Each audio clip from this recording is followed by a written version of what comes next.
మన విద్యాసార్కు thank you. ఎందుకంటే సార్ని చూస్తే నేను ఫస్ట్ సెర్చ్ చేయలేను, ఎక్కడ నుండి చూసినాను. 2 years 3 years నేను ఒక ఆర్ఎంపీ డాక్టర్ని.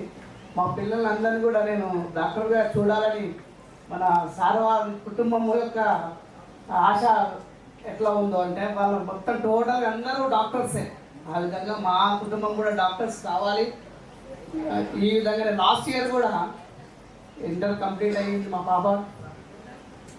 అందుకని యాక్చువల్లీ ఏం జరిగిందంటే నేను ఒక 6-7 years నుండి కంటిన్యూగా ఎక్సర్సైజ్ చేస్తున్నాను.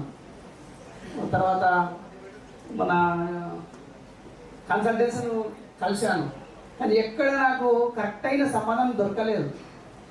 వెళ్తున్నాము, మాట్లాడుతున్నాము. ఆ తర్వాత ఏమైందంటే ఒక దగ్గర జాయిన్ కూడా అయినాము. వాళ్ళకి కరెక్ట్గా మేము అడిగితే వాళ్ళు ఫోన్లే కట్ చేస్తున్నారు. ఒక్క సమాధానం కూడా కరెక్ట్ నాకు ఇవ్వలేకపోయినారు వాళ్ళు. ఆ విధంగా వచ్చే సార్ గారికి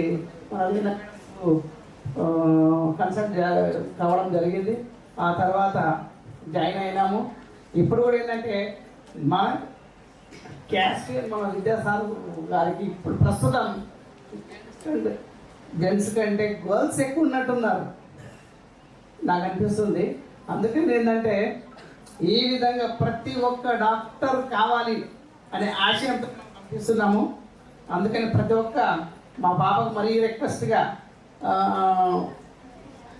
ఎంతో మనం పేరెంట్స్ స్ట్రగుల్ అయ్యి ఎంతో కష్టపెట్టి మా పాప మంచిగా కావాలని ఆశయంతో పంపిస్తున్నాం.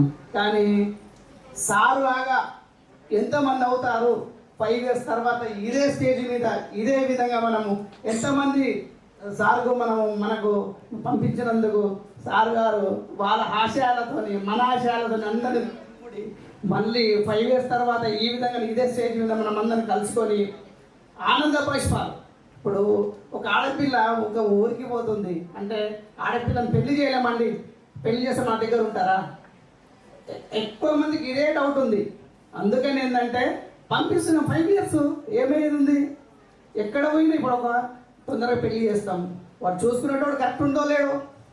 అదే ఒక డాక్టర్గా అయిందనుకోండి, వాళ్ళ ఆశంతో ఇంట్లో కూర్చొని వాళ్ళ ఫ్యామిలీకి ట్రీట్మెంట్ ఇచ్చినా కూడా బతికిపోతారు. అందుకని చెప్పేసి పంపిస్తున్నాము. నాకు చిల్డ్రన్స్ అందరూ డాక్టర్స్ అయి రావాలంటే థ్యాంక్ యూ.